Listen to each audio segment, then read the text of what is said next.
Hello दोस्तों, Ujjwala online education में आपका हार्दिक स्वागत है। और आज हम बात करेंगे पटवारी भर्ती परीक्षा 2019 का शेड्यूल टेस्ट नंबर 5। उससे पहले हमने 4 शेड्यूल टेस्ट पेपर पर चर्चा कर ली है और उसके जो आप शेड्यूल पेपर आप देख सकते हैं और प्ले लिस्ट में पड़े हैं और टेलीग्राम पे भी मैंने सबकी लिंक डाली है। तो आप टेलीग्राम चैनल ज्वाइन कर लीजिए इसकी पीडीएफ के लिए। और आप टेलीग्राम में जाके वहाँ पर सर्च कीजिए उजाला क्लासेज या उजाला ऑनलाइन एजुकेशन के नाम से या इस नाम से टेलीग्राम पर सर्च कर लीजिए, तो वहाँ से मिल जाएंगी और वहाँ पे इसकी पीडीएफ मिल जाएगी। तो ये शेड्यूल टेस्ट नंबर 5 है। तो आइए शुरू करते हैं शेड्यूल टेस्ट नंबर 5। यदि आप इस चैनल पर पहली बार आए हो तो प्लीज़ आप चैनल को सब्सक्राइब जरूर कीजिए और साथ में बेल आइकन को क्लिक कीजिए ताकि आपको अगले जैसे ही वीडियो होगा तो उसका नोटिफिकेशन मिल जाएगा। तो आइए शुरू करते हैं। प्रश्न नंबर 1, पशुपत संप्रदाय के प्रवर्तक कौन है? जल्दी से आंसर दीजिए। पाशुपत संप्रदाय के प्रवर्तक कौन है? जो पाशुपत संप्रदाय है उसके प्रवर्तक कौन है? ए Bhartruhari, B C कानपानाथ, B Lakulisa और हारित ऋषि। इन चारों में से जो पाशुपत संप्रदाय है उसके प्रवर्तक कौन है? तो पाशुपत संप्रदाय के अगर प्रवर्तक की बात करें तो वह है बी लकुलिस है, वो पाशुपत संप्रदाय के प्रवर्तक माने जाते हैं। तो प्रश्न नंबर 2 है, निम्न में से कौन सा निर्गुण भक्ति संप्रदाय नहीं है? निम्न में से कौन सा निर्गुण भक्ति संप्रदाय नहीं है? तो निर्गुण भक्ति संप्रदाय नहीं है तो इसका सही आंसर होगा सी रामानंदी है, जो निर्गुण भक्ति संप्रदाय से संबंधित नहीं है। बाकी तीनों निर्गुण भक्ति से संबंधित है। प्रश्न नंबर 3 पे बात करें तो जोधपुर के राठौड़ शासकों की कुल देवी कौन थी? जोधपुर के राठौड़ शासकों की कुल देवी कौन थी, इसके बारे में बात की गई है। तो इसका जो सही आंसर है वो सही है, नागनेची माता है जो जोधपुर की राठौड़ों की कुल देवी थी। प्रश्न, चामुंडा माता है जो जोधपुर के जो प्रत्याहार वंश थे पहले, उससे राठौड़ों से पहले जब प्रत्याहारों का शासक था तो उनकी जो कुल देवी थी वो चामुंडा माता थी। और अभी फिर राठौड़ों की कुल देवी है वो नागनेची माता है। प्रश्न नंबर 4, गोपीचंद व भर्तहरि का संबंध किस संप्रदाय से है? गोपीचंद व भर्तहरि, भर्तहरि का संबंध, ये भर्तहरि अलवर जिले से संबंधित है और इनका संबंध है वो नाथ संप्रदाय से है। तो गोपीचंद व भर्तहरि का संबंध है वो नाथ संप्रदाय से संबंधित है। सही आंसर होगा बी। प्रश्न नंबर 5 है, तो 5 में है विशिष्टाद्वैत दर्शन प्रारंभ किसने किया था? विशिष्टाद्वैत दर्शन किसने प्रारंभ किया था? तो विशिष्टाद्वैत दर्शन है वो रामानुजाचार्य ने प्रारंभ किया था। सही आंसर होगा बी, रामानुजाचार्य। प्रश्न नंबर 6, हंस संप्रदाय के नाम से कौन सा संप्रदाय जाना जाता है? हंस संप्रदाय के नाम से कौन सा संप्रदाय जाना जाता है? इन चारों संप्रदायों में हंस संप्रदाय किस संप्रदाय को कहा जाता है? तो इसका सही आंसर है डी, निम्बार्क संप्रदाय है उसको हंस संप्रदाय के नाम से जाना जाता है। तो प्रश्न नंबर 7 पे बात करते हैं। राजस्थान के मानवाधिकार आयोग की प्रथम अध्यक्ष थी, मानवाधिकार आयोग की प्रथम अध्यक्ष कौन थी? तो मानवाधिकार आयोग की जो प्रथम अध्यक्ष थी वो थी कांता भटनागर। सही आंसर होगा ए, कांता भटनागर। प्रश्न नंबर 8 है, राजस्थान राज्य मानवाधिकार आयोग का गठन अधिकार संरक्षण अधिनियम गठन है। तो राजस्थान राज्य मानवाधिकार आयोग का गठन मानव अधिकार संरक्षण अधिनियम 1993 की किस धारा के तहत किया गया था? इनका गठन किस धारा के तहत किया गया था?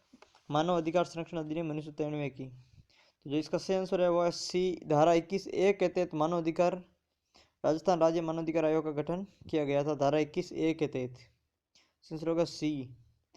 प्रश्न नंबर 9 होगा, भारतीय संविधान के किस अनुच्छेद में संघ तथा राज्यों के लिए लोक सेवा आयोग का प्रावधान किया गया है? तो भारतीय संविधान के किस अनुच्छेद में संघ व राज्यों के लिए लोक सेवा आयोग का प्रावधान किया गया है? तो प्रश्न नंबर 9 का जो सही आंसर है वो है 315(1) ए, 315(1) है जिसके अंदर किया गया था। भाग 315(1) अब 14 है, भाग 14 315(1) और जो निर्वाचन आयोग है वो 324 भाग 15 में। तो इसको जो सही आंसर है वो 315(1) में।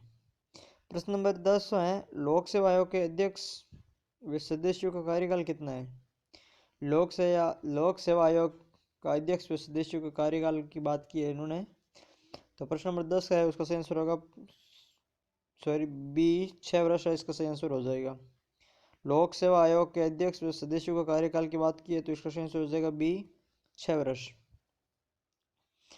प्रश्न नंबर 11 में बात करते हैं राजस्थान राज्य निर्वाचन आयोग है। राजस्थान राज्य जो निर्वाचन आयोग है वो कितने सदस्यीय हैं? तो इसका जो सही आंसर है वो है एक सदस्यीय। राजस्थान राज्य निर्वाचन आयोग है वो एक सदस्यीय आयोग है। प्रश्न नंबर 12वां है ए बी सी की आयु क्रम से 32, 36 तथा 46 वर्ष है, तो इनकी औसत आयु कितनी है? तो ए बी सी की जो 36, 32, 36 और 46 वर्ष इनकी औसत आयु ज्ञात करनी है। तो इन तीनों को जोड़कर 3 का भाग दे देने से आंसर आ जाएगा बी 38 वर्ष। प्रश्न नंबर 13 है प्रश्न नंबर 13 है एक समूह में विद्यार्थियों के औसत अंक 63 है।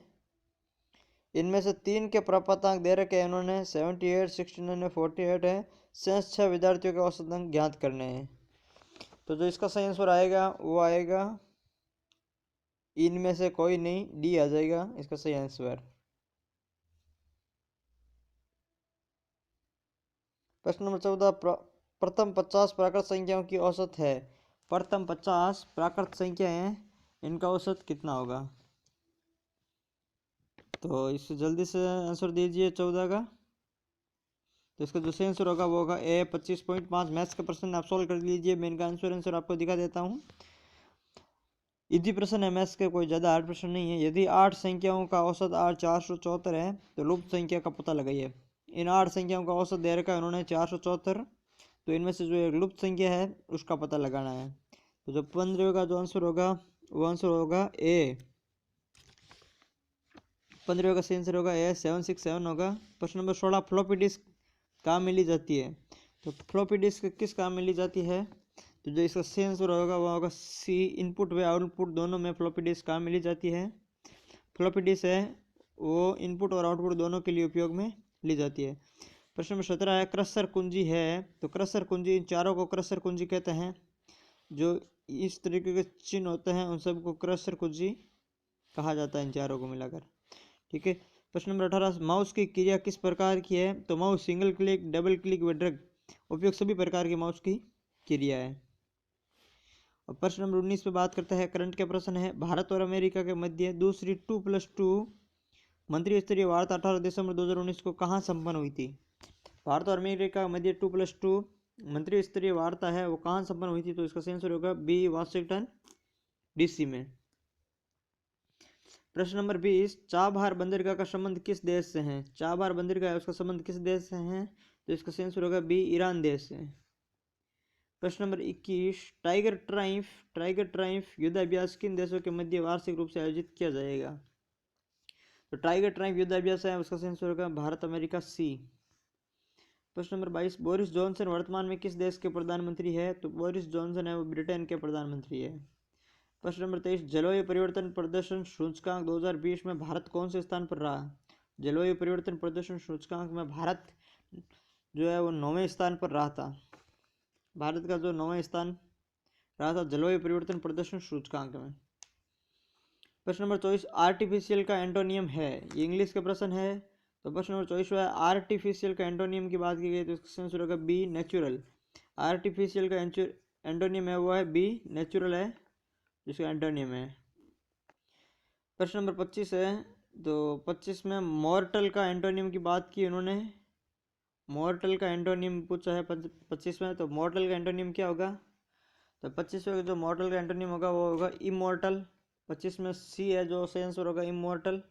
प्रश्न नंबर 26 है स्वयं सिद्धि शब्द किस शब्द में उपसर्ग है? स्वयं सिद्धि शब्द में उपसर्ग की बात की है तो इसका सही आंसर होगा बी है जो स्वयं उपसर्ग है, ये तीनों इसके उपसर्ग नहीं होंगे। प्रश्न नंबर 27 कब्रिस्तान शब्द में प्रत्यय है। तो कब्रिस्तान शब्द में इन्होंने प्रत्यय की बात की तो स्थान इसका प्रत्यय होगा। कब्रिस्तान जब इसमें ध्वनि में स्थान शब्द आता है तो उसका यह प्रत्यय है। प्रश्न नंबर 28 कमल का पर्यायवाची नहीं है। कमल का पर्यायवाची कौन सा नहीं है 28 में? तो कपोत है, सीधा इजी है, कबूतर का है इसलिए कमल का नहीं हो सकता। प्रश्न नंबर 29 निंदा का विलोम है। निंदा का उन्होंने विलोम की बात की है तो निंदा का जो विलोम होगा वो होगा स्तुति। प्रश्न नंबर 30 एक ही समय से संबंधित होता है वो होता है समसामयिक। ठीक है। और प्रश्न नंबर 31 निम्न में से अशुद्ध शब्द है, जो 4 शब्द है इनमें से अशुद्ध शब्द की बात की गई है तो अशुद्ध शब्द कौन सा है? यथेष्ट है, वो अशुद्ध शब्द है, क्योंकि इसमें यथेष्ट नहीं होगा, यथेष्ट होगा, इसलिए ये अशुद्ध शब्द है। बाकी सभी शुद्ध शब्द है। प्रश्न 32 में शुद्ध वर्तनी रूप लिखिए। तो शुद्ध वर्तनी लिखना है तो ये होगा रचयिता, ऐसा होता है, तो ये सही होगा, क्योंकि जो कवियत्री में ये आता है ना, ये पे ये छोटी की मात्रा होता है, इसमें भी ये पे छोटी की मात्रा होता है, कव और रच पे कोई मात्रा नहीं होती है, इसलिए ये सी इसका सही होगा। प्रश्न नंबर 33, अशुद्ध वाक्य बताइए। अशुद्ध वाक्य है उन वाक्य के बारे में बात करनी है 33वें में। तो उसकी लिपि देवनागरी है, सही है। मेरे मित्र की पत्नी विदुषी है, ये भी सही है। यह मेरे ही हस्ताक्षर है, ये भी सही है। कोहिनूर एक अमूल्य हीरा नहीं होता है, कोहिनूर एक बहुमूल्य हीरा होता है। कोहिनूर एक ऐसा होता है, बहुमूल्य हीरा होता है, इसलिए अशुद्ध वाक्य ए होगा। प्रश्न नंबर 34, बीती बातें छेड़ना। बीती बातें छेड़ना इस अर्थ में प्रयुक्त मुहावरा है। तो बीती बातें छेड़ने का मुहावरा है वो है गड़े मुर्दे उखाड़ना। प्रश्न नंबर 35, ओछा आदमी अधिक इतराता है के लिए उचित कहावत होगी। तो 35 में जो कहावत होगी उसका सही आंसर है बी, अधजल गगरी छलकत जाए।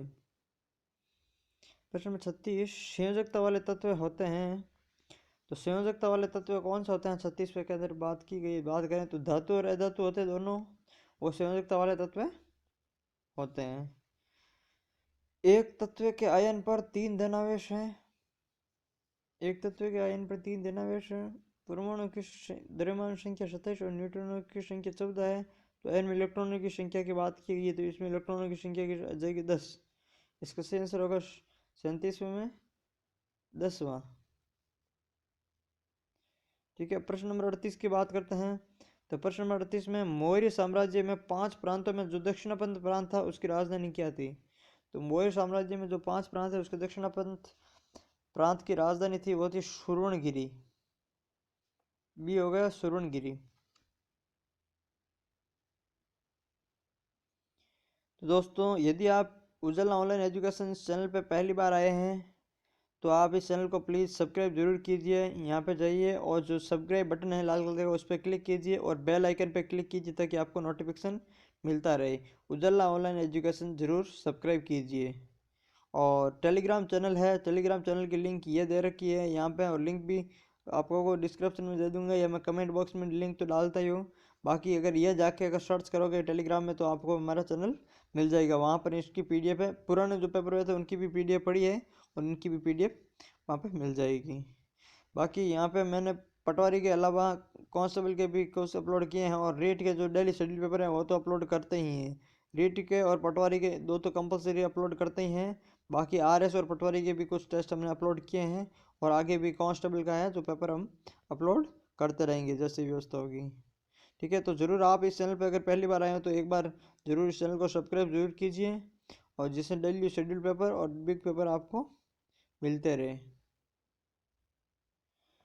प्रश्न नंबर 39 है। प्रश्न नंबर 39 में मौर्यकालीन अधिकारी समाहर्ता का संबंध किससे है। मौर्यकालीन अधिकारी है समाहर्ता। तो मौर्यकालीन में समाहर्ता किसको कहते थे, राजस्व विभाग के मंत्री को समाहर्ता कहा जाता था। इसका सही आंसर होगा ए।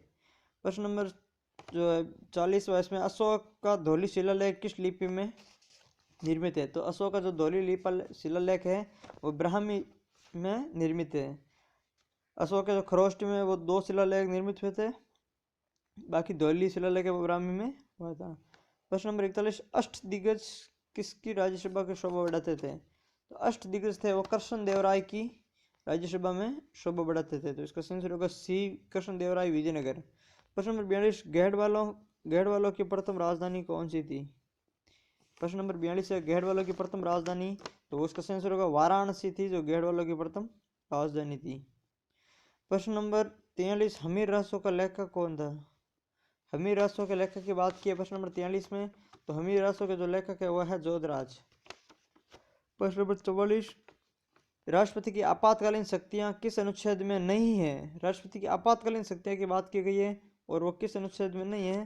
तो जो 44 का सही आंसर है वो हो जाएगा डी, इनमें से कोई नहीं। इनमें से कोई नहीं, क्योंकि तीनों में आपातकालीन शक्तियां हैं, इनमें से कोई नहीं में कोई शक्ति नहीं है। प्रश्न नंबर 45, राष्ट्रपति और उपराष्ट्रपति के निर्वाचन से संबंधित संदेह और विवाद का निर्धारण कौन करता है? राष्ट्रपति व उपराष्ट्रपति के निर्वाचन के बारे में बात करें तो आर्टिकल 71 के तहत इनके निर्वाचनों का संदेह वो सुप्रीम कोर्ट करता है। 45 में भी सही आंसर हो जाएगा डी। प्रश्न नंबर 46, राष्ट्रपति किसी सार्वजनिक महत्व के प्रश्न पर उच्चतम न्यायालय से किसी अनुच्छेद के अधीन परामर्श ले सकते हैं? तो जो 46वें का सही आंसर होगा वो होगा 143 के अधीन सुप्रीम कोर्ट है, वो सुप्रीम कोर्ट से राष्ट्रपति है वो परमिशन ले सकता है। तो आर्टिकल 143 के तहत परमिशन लिया जाता है। प्रश्न नंबर 47, राष्ट्रपति निम्न में से किसकी नियुक्ति करता है? राष्ट्रपति निम्न में से किसकी नियुक्ति करता है? तो 47 में राष्ट्रपति प्रधानमंत्री, वित्त मंत्री, महान्यायवादी और उपायुक्त सभी की रिक्वेस्ट करता है। तो सभी को नियुक्त करता है, अपॉइंटमेंट करता है राष्ट्रपति, प्रधानमंत्री, वित्त मंत्री, वित्त आयोग, भारत का महान्यायवादी और उपयुक्त सभी। प्रश्न नंबर 48 है, एल्यूमिनियम के एक परमाणु में इलेक्ट्रॉनों का वितरण होता है। एल्यूमिनियम के एक परमाणु में इलेक्ट्रॉनों के वितरण की बात करें तो 48 का जो सही आंसर होगा वो होगा 283। एल्यूमिनियम के एक परमाणु में इलेक्ट्रॉनों का वितरण होता है। तो 48 का जो सही आंसर हो जाएगा वो हो जाएगा ए 283। प्रश्न नंबर 49 है, रेदरफोर्ड के अल्फा कण प्रकीर्ण प्रयोग से परिणाम स्वरूप खोज किया गया था। रेदरफोर्ड के जो अल्फा कण प्रकीर्ण के प्रयोग पर परिणाम स्वरूप किसकी खोज की गई थी? तो इसकी जो खोज हुई थी वो परमाणु में नाभिक में खोज हुई थी। और प्रश्न नंबर 50वां है, आज का अंतिम प्रश्न है, 3 प्रोटॉन और 4 न्यूट्रॉन युक्त परमाणु की संयोजकता होगी। 3 प्रोटॉन है, प्रोटॉन बराबर 3 है और न्यूट्रॉन बराबर 4 है। तो 3 प्रोटॉन और 4 न्यूट्रॉन है, तो इनमें संयोजकता की संख्या क्या होगी? तो जो 50वें का सही आंसर है वो होगा C1। 50 में जो संयोजकता की संख्या हो जाएगी वो हो जाएगी 1। तो दोस्तों ये था आज का शेड्यूल टेस्ट नंबर 5, जिसके महत्वपूर्ण 50 प्रश्न थे और 50 के 50 प्रश्न हमने डिस्कस किए हैं। इसलिए अभी हम बहुत ही जल्द मिलेंगे शेड्यूल टेस्ट पेपर नंबर 6 लेकर। इसलिए बने रहिए, वीडियो को लाइक, शेयर और सब्सक्राइब जरूर कीजिए।